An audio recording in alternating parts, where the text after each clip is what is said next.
Belə bir şeyi nəzərdə çatdırın. Çox görürəm paylaşımlar var, zallara çox sual verirlər. Testosteron artıraq, testosteron belə artırın. Testosteronu məsələn götürürəm. 300 min arasında sizin təbii testosteronunuz var. Yəni bu bizim yaradılışımızdır.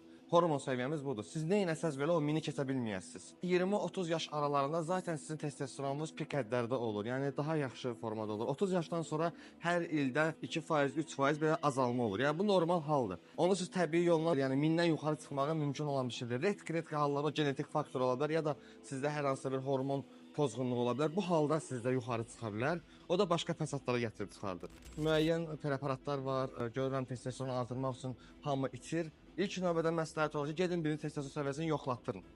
Hələ bir görün sizdə hansı yerdədir. Həm sərbəst testosteronu, həm total testosteronu. 25 yaşınız var, amma testosteron səviyyəniz aşağıdır. Bu halda təbii formada sizə həkimlə təyin elə bilər və yaxud da düzgün qidalanma ilə, idmanla, disiplinlə, yuxu ilə bunları siz zaten qaydasına gətirə bilərsiniz. İçdiyiniz preparatlara boş-boşuna pul verməyin. Ondan sonra həmin pulu gedin verin daha keyfiyyətli yeməklər yeyin, daha yaxşı balıq yeyin, yaxşı ət yeyin, glutamin için, digər amino asidlər için, kreatin için. Yəni onu aparıb verəcəyiniz o 60-70 manata inanın mənə dəyməz. Yoxlatdırın, hələ bir görün hormon səviyyəsi nə yerdədir. Ondan sonra nəticə qəbul etməyə başlaya bilərsiniz.